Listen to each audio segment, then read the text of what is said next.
اصول اور ضابطہ یہ ہے کہ آپ کا دل مخلص ہو محبت کرنے کے حوالے سے۔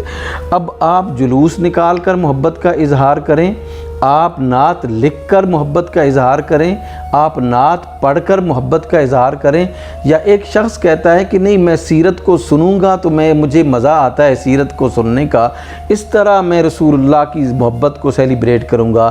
ایک شخص کہتا ہے کہ میں سیرت رسول کو بیان کروں گا تو مجھے اس میں مزہ آتا ہے اور میں عشق اور محبت اس انداز سے۔ یہ تمام جو طرق ہیں، جو کچھ بھی جس طرح بھی شخص کوئی اپناتا ہے، یہ رسول اللہ کے نزدیک بھی مقبول ہیں اور اللہ کے نزدیک بھی مقبول ہیں۔ یہ نہیں ہے کہ میں جلوس نکالتا ہوں تو میں سب کو نگیٹ کر دوں کہ جو کچھ میں کر رہا ہوں بس یہی صحیح ہے، جو کچھ دیگر احباب کر رہے ہیں وہ درست نہیں ہے۔ یہ ایک انتہا پسندانہ سوچ ہے۔ میرا خیال ہے کہ ہمیں اس سے جو ہے وہ نکلنا ہے۔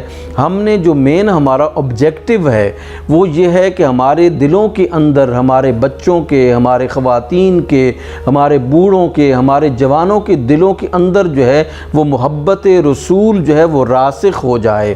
اس یعنی راسخ ہونے کے لیے جو بھی انداز آپ کو بھلا لگتا ہے اور آپ کی روحانی کیفیات اس سے بلند ہوتی ہیں، محبت رسول کی کیفیات بلند ہوتی ہیں، وہ اللہ کے نزدیک بھی قابل قبول ہے اور رسول اللہ کے نزدیک بھی قابل قبول ہے۔ ہاں، اگر رسول اللہ نے فرمایا ہوتا کہ بس یہ طریقہ ہے کے علاوہ قابل قبول نہیں ہے تو پھر تو کوئی بات تھی۔ سب سے مضبوط ترین ذریعہ محبت رسول کا آپ کی سیرت طیبہ پر، آپ کی سنت پر عمل کرنے کا ہے۔ دیکھیں بنیاد یہ چیز ہے۔ رسول اللہ صلی اللہ علیہ وآلہ وسلم نے کیا ارشاد فرمایا؟ کامل اتباع کو رسول اللہ صلی اللہ علیہ وسلم نے سب سے زیادہ اہمیت دی ہے۔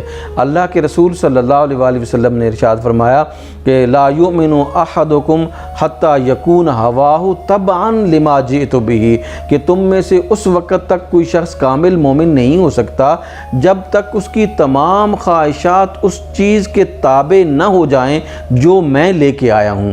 تو اتباع کے لیے ضروری ہے کہ خواہشات نفس کو اور زندگی کی خواہشات کو رسول اللہ کی سیرت کے مطابق جو ہے وہ کیا جائے۔